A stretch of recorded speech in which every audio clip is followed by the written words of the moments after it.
Rejuvenasi ni apa? Orang perempuan tentu tahu kan, rejuvenate apa kan? Kan? Kau punya skincare apa semua pakai rejuvenate kan? Apa spa?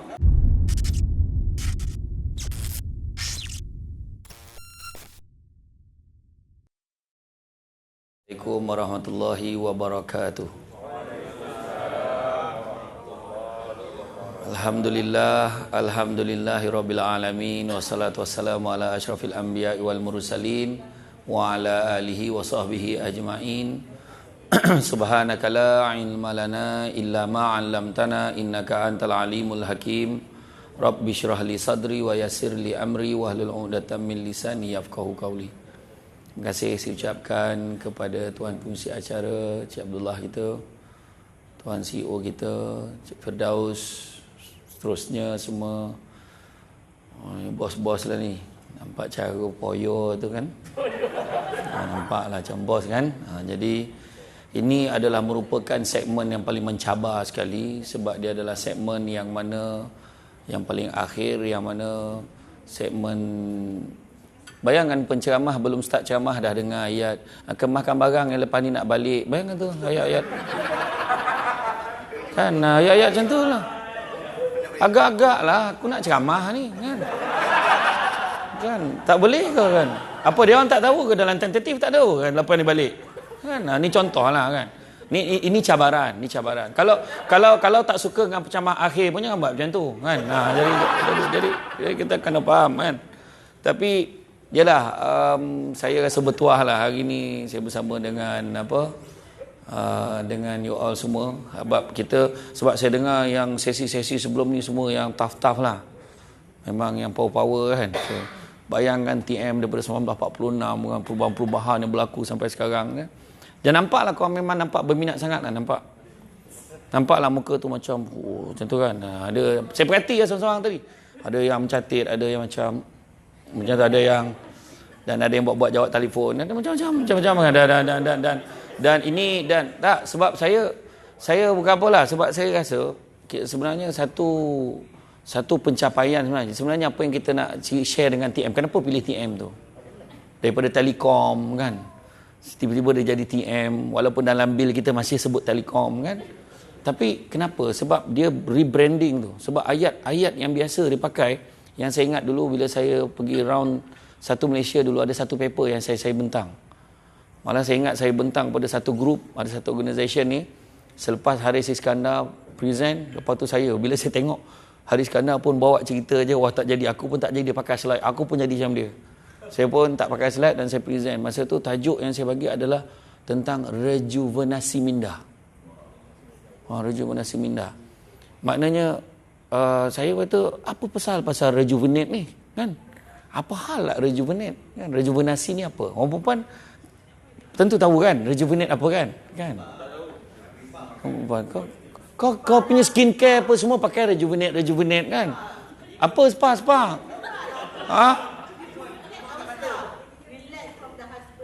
La ilaha illallah. Tengok.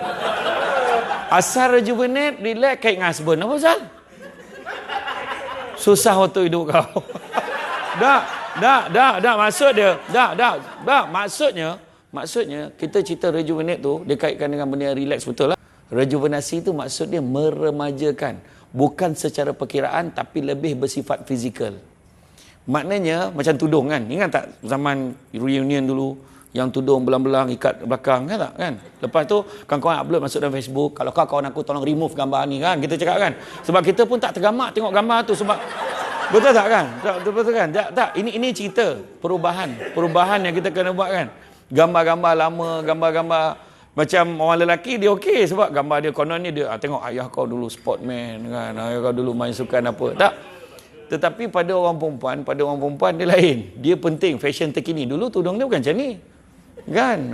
Nak ada yang dulu sekolah agama tudung labuh kan. Tengok dah ada. Macam mana dia tahu? Ya betul. Kan? Lepas tu sekarang dah pandai fashion, dah pandai tarik sana, tarik sini kan. Kita tengoklah, tak main lah pakai emas kosong yang murah beli kat apa kan. Dia semua ada style-style. Tak. Maknanya rejuvenate ni lebih kepada bersifat fizikal. Contoh apa? Contoh macam telefon, handphone. Kita tengok kan. Tu cuba cerita TM tadi, saya dapat idea, saya fikir nak cerita sikit tentang Rejuvenate tu. Kalau telefon dulu besar mana telefon, tengok. Besar bateri kereta. Jenjeng macam ni, bawa kat coket tu selamat. Hello, Assalamualaikum. Kan, nampak kan? Lepas tu kita, telefon tak ada wayar weh. Dulu. Tapi cuba kalau bawa telefon tu, bawa sekarang. Kalau letak atas meja ni, bubar grup tu. Dia kata, tak apa-apalah, aku join grup lain. Dia tak nak dikaitkan dengan benda-benda yang ketinggalan. Tetapi ada satu perkara, walaupun kita berubah dari masa ke semasa, perubahan teknologi, TikTok lah, dengan ada Instagram, dengan Facebooknya, tetapi ada satu nilai sebenarnya yang kita kena jaga. Contoh, saya bukan cerita politik lah, kita tengok dalam parlimen. Saya pergi ke Melbourne, ceramah di Melbourne. Jangan kau ingat aku kampung sangat tau. Kira dia punya pandang, Melbourne tak. Tak, sebab saya ketika saya berceramah di Melbourne, ketika itu ramai Singaporean yang duduk di sana lama dan dia arrangekan program ceramah, dan ramai juga orang Malaysia duduk kat sana. Soalan pertama dia tanya kat saya, Ustaz nak tanya Ustaz lah, parlimen kat Malaysia memang hari-hari macam tu? Tu soalan dia tanya saya. Dan saya kata tak adalah, dia ada time, kalau ada seorang dua tu ada, memang dia jadi macam tu. Saya kata yang itulah. Dan apa saya nak cakap, apa saya nak beritahu sebenarnya, apa yang berlaku dekat parlimen sebenarnya berlaku kat luar. Berlaku dalam masyarakat, berlaku dalam organisasi. Di sekolah kita tengok, kita ada isu apa? Isu guru dengan anak murid. Guru-guru, anak-anak kita nampak macam masuk kelas. Masuk kelas, apa tu cikgu on camera, tak nak cikgu habis datang. Dia bagi macam alasan, tapi sebenarnya dia main game. Dia tutup kamera. Dari segi tu, ada satu krisis dekat situ. Macam tu juga masyarakat, jiran sebelah dah tak macam dulu. Kan kalau kita ingat dulu-dulu jiran sebelah rumah, apa pasal dia tak sediakan hari ni? Apa pasal? Kau pergi cek. Apa pasal Cik Milah kau tu tak sediakan? Kau pergi tengok. Assalamualaikum, cik. Kita pun fed up cik kita je kan. Jadi dia punya messenger kena check kan. Cik sehat ke? Sehat. Apalah tu mak suruh tengok cik sehat tak? Cik tak sediakan hari ni. Tak adalah, cik dapat TV baru. Okey. Dia kata dia masuk. Dia balik, dia sampaikan balik berita tu kan. Mak, tak, Cik Milah sihat semua okey. Cuma dia dapat TV baru. Besar ke TV ya? Dia tanyakan, besar ke TV nampak? Lepas tu langsung dia capai selendang, mana sempat nak pergi tengok. Tak, itu sebenarnya kita nampak ada satu perkara. Benda tu berlaku tak kat tempat kerja kita? Simple. Maknanya, benda ni cakna. Ayat dia cakna dan mengambil tahu antara satu dengan yang lain. Tetapi sebaliknya, kebanyakan antara kita, kecuali di Mediverse, ni tempat lain ni. Kebanyakan di antara kita mengambil tindakan berprasangka. Mengambil tindakan tak suka antara satu dengan yang lain. Memandang kepentingan peribadi lebih utama daripada orang lain. Itu kita sekarang ini yang berlaku. Itu sebabnya kita cerita Rejuvenate ni maju, tapi kalau adab tak ada guna. Contohnya saya, Tuan Firdaus dengan Cik Abdullah lepak dekat satu kedai, tiba-tiba lalu seorang anak dara tu, tumpang lalu bang, abang dia panggil tu kan, abang, dia bukan kata tumpang lalu cik, tuan, tak, tumpang lalu bang. Saya langsung tanya dengan Cik Abdullah, kata anak siapa tu? Kita tak tanya dia gaji dia berapa, tak tanya dia kerja kat mana, tak tanya dia sekolah mana, kita tanya dia anak siapa. Sebab satu nilai krisis yang berlaku dalam Malaysia pada parlimen sampai sekecil-kecil budak, krisis itu dipanggil sebagai krisis adab. Krisis adab. Adab ni benda yang paling besar sekali. Kadang-kadang saya teringat orang dulu-dulu, contoh bekerja dulu. Sebab saya pernah bekerja, saya pernah jadi bos, jadi pengarah undang-undang dan penguatkuasaan. Terang saya cakap, saya ada ramai staff. Jaga yang Cina, India lagi senang daripada jaga Melayu. Minta maaf cakap. Dia walaupun dia, saya terima kasih betul. Saya pernah buat seminar untuk dia orang. Buat seminar dekat dia orang untuk yang geng-geng buruh yang pembantu takbir ni, pergi bawa hotel macam ni, dia tak pernah tau. Saya last kursus dulu masa zaman kursus bina badan dia tu. Bukan bina badan tu, bina negara. Kau salah cakap ni. Kan lepas tu ada satu tu masuk dalam bilik hotel.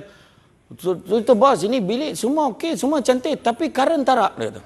Sebab dekat tu dia tak cucuk, dia tetap nyala. Dia tak ini berlaku pada orang lain tau. Berlaku pada orang lain.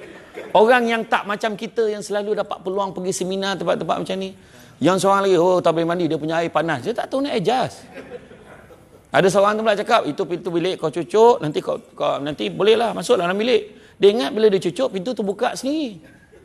Ni macam-macam masalah. Tak apa nak beritahu level orang lain dengan kita. Kadang-kadang kita dah sampai satu tahap, kita dah jadi bos, kita dah jadi ketua jabatan, tapi kita masih lagi gagal mengawal selia anak-anak buah kita sebab kita gagal menerapkan satu nilai disebut sebagai nilai adab. Dan bila sebut tentang nilai adab, kenapa kita tidak boleh menerapkan nilai adab itu? Sebab sepatutnya yang paling terkenal dengan nilai adab dan kebudayaan warisan ini adalah orang Melayu beragama Islam. Sepatutnya. Itu cerita dia. Itu sebabnya kadang-kadang kan, nak tanya dalam diri kita ni, perasaan dengki dah ada ke belum? Perasaan dengki dah ada ke belum? Saya teringat kata-kata Tuan Guru Syed Abdul Qadir Al-Jufri. Dia kata apa? Salah satu tanda dengki dah ada dalam hati kita adalah, ni tanda adalah apabila ada saudara-saudara kita, sahabat kita mendapat kebaikan, kita tak rasa apa-apa. Bukan marah tau, tak rasa apa-apa pun tu tanda dengki dah ada. Contohnya, dengar dia naik pangkat, contohlah. Dengar anak dia dapat semua Tapi kalau dengar anak dia dapat semua macam anak dia seorang pandai, confirm dah ada dengki. Tadi itu tanda awal tu, simptom. Tadi itu simptom. Tak, ni ceritanya tu sebab saya kata, kita ni dalam hidup kita ni, kita jaga adab. Tu sebab bayangkan Imam Malik kata apa. Kenapa saya bawa cerita anak dara lalu tadi, dia minta izin tumpang lalu tadi, kenapa? Kita kalau duduk, tiba-tiba ada seorang budak umur 11 tahun, pakcik, tumpang lalu, pakcik, kita akan terkejut budak tu cakap macam tu dengan kita sekarang. Budak-budak kalau lalu ke hotel, boleh cakap, tumpang lalu cik. Kita akan tanya, adik belajar kat mana? Kita akan tanya. Sebab nilai adab ni sudah seolah-olah dah jadi macam pupus. Itu dalam parlimen seorang bercakap, sampaikan, saya setuju Sultan Johor cakap macam sangka beruk tu, saya setuju. Betul Sultan cakap, sebab Sultan cakap sebenarnya memang bagus. Apa dia cakap tu nak bagi penekanan, adab dah tak ada. Dulu macam mana mak ayah kita ajar? Mak ayah kita ajar macam mana bagi kalau kenduri kenara, mana ada datang kosong. Kenduri kenara kalau pergi ada je benda dia nak bawa. Sampaikan anak-anak tegur, mak ni kenapa? Mak ni bawa apa ni semua ni buat apa mak? Dia bukannya bagi kat kita apa-apa pun. Tapi mak kata biarlah, nanti satu hari nanti adalah orang tolong kita. Tu je mak kita cakap. Dan akhirnya benda tu berlaku bila kita balik kampung sekarang. Mak kita walaupun dah tak ada, ayah dah tak ada, tetap cakap dulu ayah kau dulu tak pernah kalau pergi. Ada je cerita. Oh, ya ke? Soalan dia. Kita hari ni bayangkan dekat Putrajaya yang cukup canggih tu, yang prisin tu. Kan? Boleh berlaku dalam apartmen sebelah rumah dia dah seminggu meninggal, tak ada siapa tahu. Apa pasal jadi tu? Dan benda tu kalau kita tengok dekat majalah Fortune 500. Fortune 500 dalam senarai 500 company yang ada 1990-an, kepada tahun 2000, 50% dah pupus. Puncanya apa? Punca penyakit-penyakit dalam organisasi ni gagal jaga adab, gagal mengambil berat, gagal cakna ambil tahu antara satu dengan yang lain. Bila nak minta aku, tolong cover aku tak dapat nak buat kerja ni apa semua. Sorry, minta maaf cik orang lain. Aku dah hal. Banyak macam tu. Berkira. Sedangkan siapa yang nampak benda tu ibadah, maka dia akan buat, tak apalah, insya-Allah aku cover kau. Tanpa perlu sebut. Cuba kalau aku besok kau tak cover. Tak perlu sebut. Tapi kalau dah 10 tahun manyang dia je cover orang, aku pun tak tahan. Ini cerita betul kan? Tak, makna kata, sebenarnya dalam hidup kita ni, simple je. Dunia kita ni sementara je. Hidup kita ni B and D. Dua je. B and D. Birth and death. Dua je. Birth and death. Lahir, mati. Antara tu ada C. Apa C tu? Choice. Kita nak hidup macam mana? Kita nak hidup bermusuh dengan orang, hidup nak dengki dengan orang. Ayah kita, jangan lupa mak ayah kita kebanyakan kat sini, walaupun kita berjaya hari ni, mak ayah kita dulu orang susah, tak usah kau nak bohong. Bila mak ayah susah dulu, tak pernah malu pun. Kenapa hari ni? Malulah naik motor, apa hal pula? Apa kelas? Ayah kita dulu bekerja jalan kaki kot. Arwah abah saya dulu kerja kilang kot. Kilang Dunlop Pillow. Bangga saya Dunlop Pillow tu. Dulu arwah abah pernah kerja buat gini. Walaupun jadi buruh je. Gaji 150 2 kali sebulan. Saya punya bangga arwah abah hantar pergi tadika kemas. Saya bangga cakap saya produk tadika kemas. Menaikkan dulu basikal tua tu boleh letak seat kan. Ada seat depan tu. Oh bangga je lah anak. Oh, aku duduk depan. Sekarang orang bangga duduk belakang. Kan? CEO. Contoh. Contoh. Aduh, saya ni gambar kalau tak bergurau tak boleh. Tak, ni contoh, saya beritahu betul. Sebenarnya itulah dia. Kadang-kadang budak-budak hari ni dah tak sama. Macam kes-kes, kalau kita tengok kes dalam jabatan-jabatan pun, jabatan kerajaan pun lah. Banyak budak-budak muda sekarang ni, dia punya style pemikiran tak sama. Gen Y dia kata. Kan? Tak apalah, tak kerja, sekarang berhentilah. Kau cari kerja lain. Dia fikir macam tu Loyalty pada pekerjaan tu memang mustahil lah. Tiba-tiba dah kerja dekat West Medi. Dia tukar. Dia contohlah dia nak keluar. Dia keluar pada Dewan, dia dekat West Medi. Tak, ni cerita betul. Tu saya kata, choice. Kita nak hidup yang macam mana. Mak ayah kita, walaupun dia gaji tak banyak, walau hidup dia susah, tapi hidup dia tu hormat. Sebab dia jaga adab. Kegembiraan orang lain, kegembiraan pada dia. Anak orang lain masuk universiti, dia ramai-ramai pergi. Semua pergi. Tahniah, bagi RM50, bagi RM10 buat belanja. Betul? Kita hari ini mempelekehkan pula. Sedangkan kita lupa kita dulu macam mana. Bayangkan kalau kita duduk tempat budak tu, dapat masuk universiti, dengar orang cakap, alah anak aku pun pandai. Apa rasa kita? Kita dapat naik pangkat. Kita dapat satu pangkat. Otomatik dah ada jilat bos macam mana pula.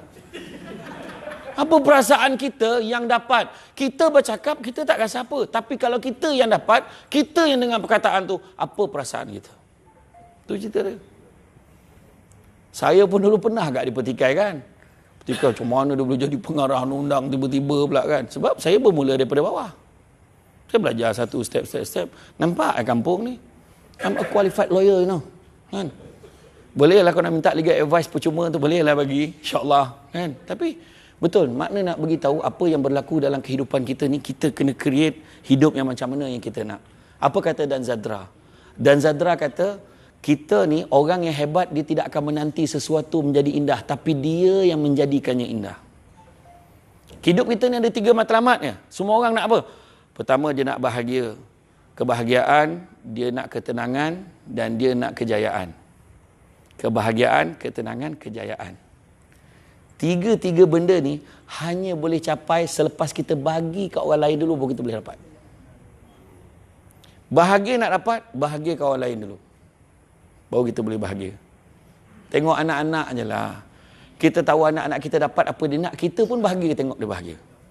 Tapi anak-anak kita kalau dia nak bahagia, bukan apa dia dapat, dia pula kena bagi result yang bagus kat kita, barulah dia akan nampak kita bahagia dan dia bahagia. Itu selalu saya cakap kat anak saya. Begitu juga dengan ketenangan. Kita baru nak cakap, bang. Abang, lepas tu anak datang. Mama. Manifest, semua panggil mama. Mana ada panggil mak? Ada ke? Oh, ada. Okey, ada. Ingat tak ada tadi? Dia baru, bising lah nak cakap. Tak dapat nak bertenang. Tak dapat. Pergi main kat luar. Main kat luar kejap lagi kan mama panggil. Makna kata tenangkan orang lain dulu. Tu benda, saya bagi analogi yang senang. Makna kata, semua benda tu kita kena bagi dulu baru kita boleh dapat. Tu saya nampak kan, bila arwah abah saya dengan mak saya, dia bagi saya masuk universiti. Bila masuk universiti, bila saya, walaupun masa tu konvo diploma naik atas pentas, kita nampak wajah dia tu, dia punya happy tu lain. Bila nampak kita ambil scroll tu, macam dia, tercapai jugalah, dia dapat rasa macam tu lah. Dan benda tu lah sebenarnya, baru saya faham, bila saya share dengan orang, kita kena ubah cara fikir kita, cara bekerja kita, cara kita melayan manusia-manusia yang lain. Kan? Sebenarnya, jangan mendidik anak-anak kita, keluarga kita dengan harga sesuatu barang. Kerana akhirnya satu hari nanti, anak-anak kita akan menilai kebahagiaan itu bukan pada harganya. Itu kita kena ingat.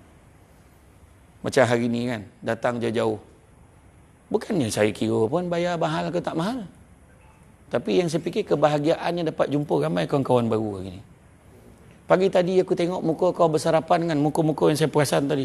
Tak ada, semua muka tak perhati. Aku apa hal dia orang ni makan ke apa?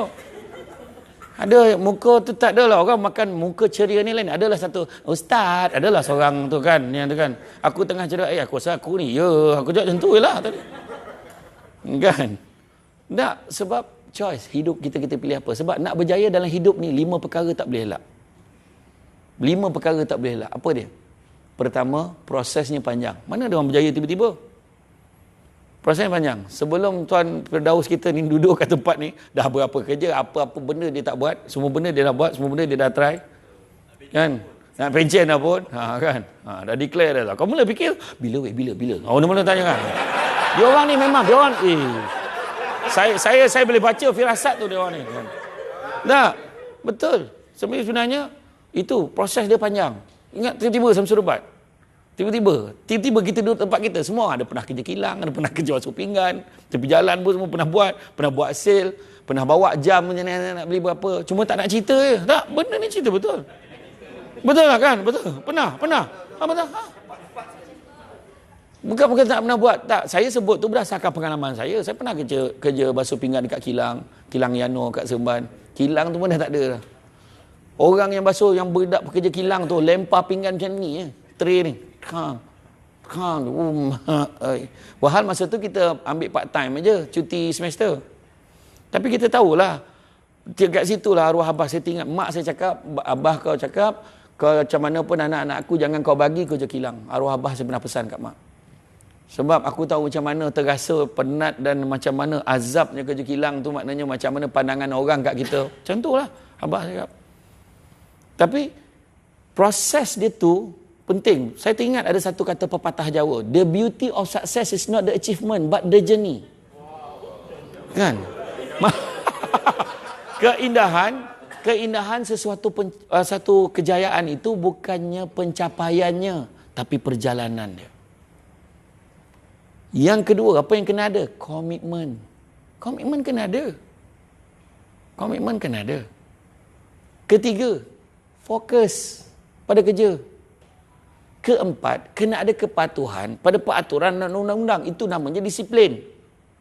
Dan yang kelima, disebut sebagai keberterusan. Ataupun Tuan Firdaus selalu sebut konsistensi.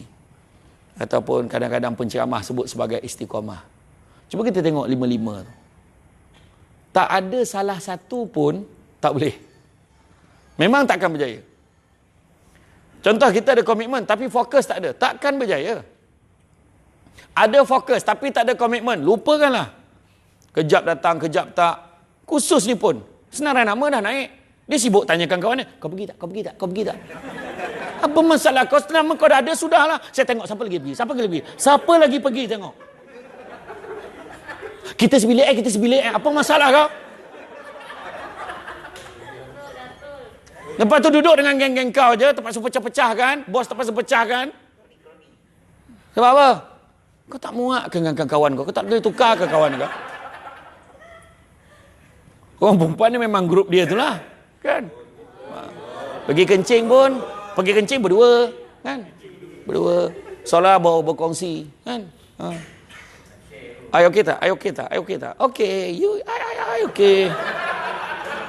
Dia ada konsultan. Kan? Tak. Tapi lima ni penting. Dan tu sebabnya saya kata ada satu faktor yang kita kena ingat. Satu faktor yang kita tengok tu. Komitmen, fokus, disiplin. Kita tengok tu. Disiplin tu. Disiplin ni ada macam-macam. Peraturan. The do and the don'ts kat tempat kerja kita. Dan bila kita buat satu perkara, kita kena faham apa yang Nabi sebut. Nabi sebut dalam peristiwa hijrah Nabi. Nabi sebut, inna a'malu bin niat. Setiap satu amal pekerjaan bermula dengan niat. Kita beli handphone. Buka handphone. Kita on je. Benda pertama kita akan set apa dia? Orang perempuan? Apa dia? Aku dah agak dah. Kamera. Mesti perempuan 100 orang aku tanya 90 akan jawab kamera. Tapi sebenarnya kita akan usik butang setting. Kebiasaan. Orang perempuan kamera dulu, setting kemudian. Dia tengok, okey gambar terang tak? Terang. Boleh letak glitter lagi tu. Yang tu kan? Tak. Letak setting sebab apa? Bila kita letak setting, okey, volume macam mana? Kemudian screen protector dah pasang dah. Kemudian screen saver tu, wallpaper nak letak muka apa? Kemudian kalau suami telefon, bunyi rimau. Rimau telefon. Suami telefon. Contoh. Lepas tu dekat screen tu nak brightness dia terang mana. Kemudian selepas 3-4 bulan, tiba-tiba sama nama orang? Ya? Adnan. Abang Adnan kita kan. Tiba-tiba tengok skrin tu kelabu. Apa benda pertama abang akan usik? Akan usik balik setting tu, tengok brightness tu perbetulkan balik. Betul tak? Makna macam tu juga niat kita. Bila sampai satu tahap kita tersasar, cek balik, ya Allah, niat aku bekerja ni untuk apa? Niat aku bekerja untuk apa? Dulu kita cakap, janji aku dapat kerja. Dulu kita cakap macam tu, kenapa tiba-tiba kau punya cita-cita berubah dan akhir sampai kau nak jatuh-jatuh ke orang lain? Kenapa sampai kau tak puas hati orang? Bukan dulu kau cakap kau bekerja kerana Allah ke? Dulu kau yang cakap. Kan? Orang mak ayah kita dulu memang bekerja kerana Allah. Tu sebab kita duduk kat tempat kita ada hari ni. Sebab tapak dia, basic dia apa? Tu dia. Itu basis dia. Saya fikir saya jadi apa saya jadi hari ni sebab mak ayah saya lah doa. Tu sebab kita tengok balik, apalah setting aku ni. Setting kita, perbetulkan balik niat kita. Kan Nabi kata, kan? Apa ni? Dia kata, wa man kanat hijratuhu ila dunya aw amaratin yankihuha fa hijratuhu ila ma hajara ilai. Barang siapa berhijrah kerana dunia atau kerana wanita yang dinikahinya, nescaya manfaat hijrahnya sesuai dengan apa yang dituju. Sebab apa? Sebab ketika Nabi berhijrah, bukan semua ikut Nabi kerana Allah. Ada seorang pemuda ikut Nabi sebab ada satu perempuan yang dia suka, perempuan tu dia sayang sangat perempuan tu ikut Nabi, maka dia pun nak ikut Nabi sebab perempuan tu pergi. Maka dia akan dapat itu je lah. Kenapa kau kerja Medivest? Kawan-kawan semua kerja sini, aku pun kerja sini. Akhirnya bila dia dapat kerja situ, dia tak tahu nak buat apa dah. Itu sebab datangnya fokus-fokus yang berubah-ubah.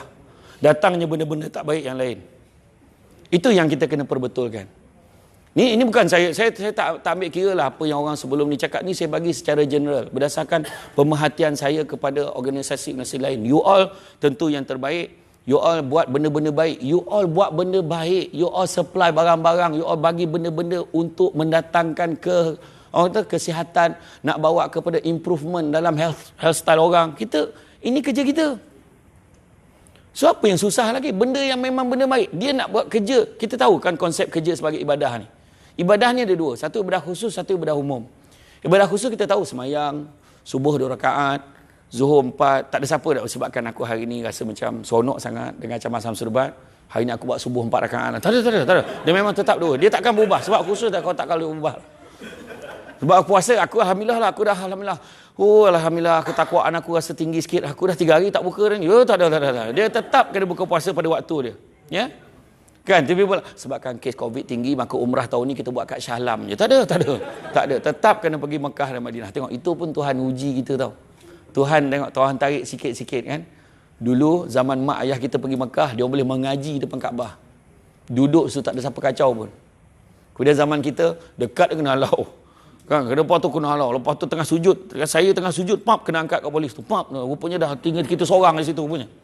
Betul benda tu berlaku. Dulu berapa ramai orang menyesal, time boleh pergi tak nak pergi. Sekarang kalau pergi, sekali je boleh buat umrah sekarang. Ziarah pun dah tak boleh. Kau nak pergi Taif, nak pergi lupakan, tak boleh. Kalau kau nak buat umrah sekali lagi, kau kena tambah lagi 10 hari. Kena tambah lagi visa lagi. Kena tambah lagi kita punya kan, visa pelancong kan, kena tambah lagi. Dan sekarang tak ada lagi dah boleh pergi dekat dekat Safwa tu nak pergi dekat menara jam tu nak makan dekat Jisaji tu tak ada lagi dah tutup. Semua makanan hantar kat hotel. Lepas tu sekarang katalah kita pergi, kita dah set dah, kita dah booking buat umrah hari Sabtu. Hari ni Khamis. Kan? Kita pun dah siap hari ni pergi airport, besok sampai boleh relax, boleh buat umrah. Sekali flight delay. Sampai sana dah sepatut pergi umrah, tak sempat buat, maka burn. Itu peraturan sekarang. Kemudian balik sini, kenapa orang tak nak buat lagi untuk tahun ni? Sebab balik sini 14 hari kuarantin. Benda tu Tuhan tarik sikit-sikit kat kita. Sebab manusia kat atas dunia ni makin melampau. Berapa ramai menjadikan seorang ibu melahirkan anak sebagai tuan dia. Berapa ramai? Bagi mak bela anak saya bagi 500 sebulan. Cukup lah, mak ni kan saya dah bagi duit tu, mak jaga je lah. Tu. Adab tak ada. Adab juga kita cerita. Kan? Tu melampau lah tu. Kan? Menghina agama, main-main kalimah Allah. Tu belum cerita lagi. Tukar jantina buat live. Tukar jantina buat live. Tukar jantina operate bulu kening lah, apalah, buat live. Tu belum cerita dekat KLIA pakai jubah tiba-tiba depan Kaabah jadi telekung. Saya tak cakap siapa ni contoh. Melampau tak melampau. Tu sebab Tuhan uji kita. Tu sebab dengan tahap tu biarlah. Sebab Tuhan ni kalau uji, Tuhan kalau bagi balasan, Tuhan tak bagi kat seorang. Tuhan tak bagi kat dia je. Satu kaum tu kena. Tengok kisah umat Nabi Nuh. Tu sebab kalau organisasi kita terus buat hal organisasi kita tu, sebab saya datang ni, sebab saya kalau boleh nak lah biar saya ceramah ni kan, lepas lagi 10 tahun orang jemput saya datang sebagai tetamu makan jamuan makan malam kan, oh aku pernah ceramah kat organisasi ni dulu, dia ingat aku lagi pernah ceramah kat sini. Tapi kebanyakannya lepas 10 20 tahun organisasi tu dah tak ada. Dia jadi pecah-pecah macam-macam isu macam-macam itu, sebab puncanya dalaman sendiri. Tuan-tuan tengok contoh isu yang bila kementerian, kita tengok yang jabatan kerajaan, kementerian kena tangkap rasuah, tuan-tuan ingat punca orang luar ke? Tak ada. Semua orang dalam tu, ni tolong ni, orang ni tak betul, orang ni tak betul. Biar dia jatuh semua pun tak apa, dia puas hati. Yang penting sama-sama tak dapat. Itu perangai orang kita. Adik-beradik sanggup, tak apa, biar kita sama-sama tak dapat, bagi kat orang lain pun tak apa. Yang penting kita sama, puas hati masing-masing tak dapat. Apa punya perangai tu?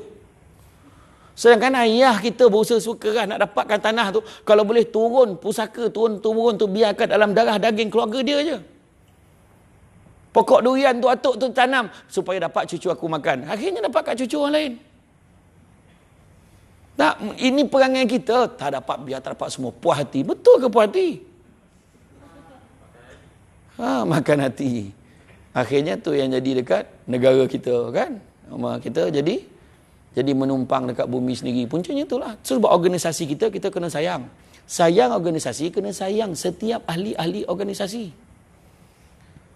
Naik semua. Jatuh semua. Kena faham macam tu. Nampak tak? Tu sebabnya kalau dalam kehidupan kita, saya kata pilihan kita nak macam mana. Pertama, kita kena cepat. Kita kena cepat buat perubahan. Ubah diri kita. Jangan tunggu nantilah, esoklah, lain kali lah, okey lah. Nantilah, alah bos tu dia cakap je, kita buat kemudian, tak apa tu tak penting pun, jangan. Bila kita dah terapkan nilai macam tu, dah ada elemen negatif, sampai bila pun kita tak akan berjaya. Kita tengok macam sahabat-sahabat kita di Jepun macam mana kan. Sahabat di Jepun. Bayangkan, dia tengok radio, dulu kan radio hi-fi besar mana, tiba-tiba dia beritahu, okey, sekarang ni dia ambil batu, bos dia tu ambil ni batu ni, kau buat radio besar batu ni. Dia bagi dia pun tengok. Okey, dia tak ada cakap, oh gila bos, macam mana nak buat, memang tak boleh. Dia tak macam tu, Jepun kan macam tu. Okey, dah ada suruh, buatlah. Dia haid, dia buat. Bila dia buat, apa yang berlaku? 2 minggu lepas tu dia tanya bos, dah siap dah radio ni, tapi ada satu masalah bos. Apa dia? Sebab speaker tak muat masuk dalam. Habis macam mana? Tu yang ada earphone. Itulah asal usul kelahiran Walkman yang pertama. Sony. Macam kisah yang bos tu lah, yang syarikat besar kasut tu, dia kata, aku nak buka kilang kasut dekat satu kampung dekat Ulu Afrika. Dia hantar seorang bos ni, ketua jabatan ni, hantar, kau pergi sana, aku nak buka kilang kasut kat sana. Dia sampai sana, dia tiba, bos, cepatlah ambil saya balik bos. Apa salah? Tak boleh bos. Kenapa? Sini seorang pun tak pakai kasut bos. Dia kat macam tu. Tapi bos ni tak puas hati. Dia hantar seorang lagi. Yang seorang lagi pergi, bos, apa dia? Kita kena cepat buka kilang kasut kat sini, bos. Kenapa nak? Sebab kat sini, seorang pun tak pakai kasut. Nampak tak? Reason yang sama, tapi sudut pandang yang berbeza. Itu sebabnya kalau kita fikir, kalau orang lain boleh berjaya, kenapa kita tak boleh berjaya? Sebab kita Melayu. Sebab kita Islam. Islam ni kan sederhana je, Ustaz. Saya tak yalah, biarlah dia je kaya, Ustaz. Kita ni set-set bendera putih je.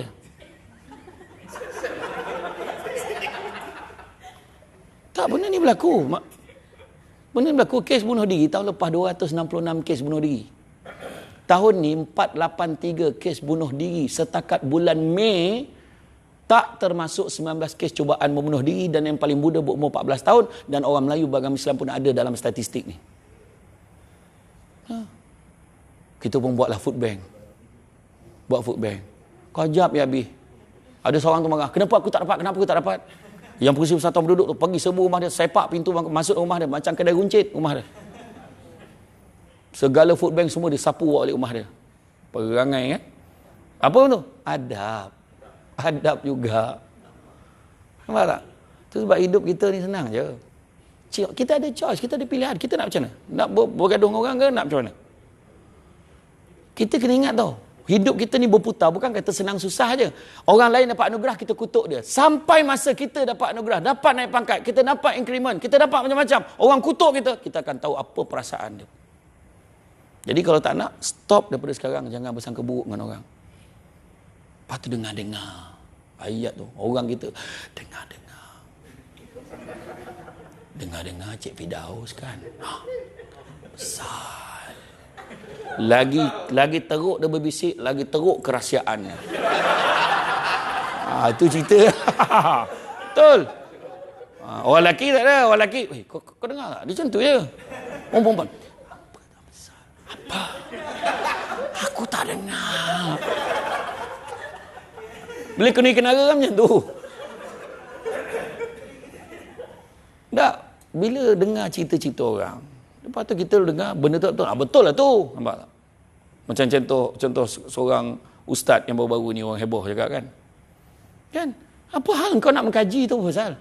Cuba kau tengok tu gambar ni. Kau tu apa masalah kau? Sejak bila kau diberi kuasa untuk kaji benda tu? Bukan kau kerja kat Medivest ke apa? Apa kepentingan yang kau nak tahu kebenaran benda tu? Apa Abu Lais As-Samarkandi kata? Abu Lais As-Samarkandi ajar kita bila dengar satu berita, dengar satu cerita, ada 6 perkara kena buat. Pertama, jangan terima sebab kesaksian dia tak cukup. Walaupun benda tu macam betul, dia lambakkan satu depan macam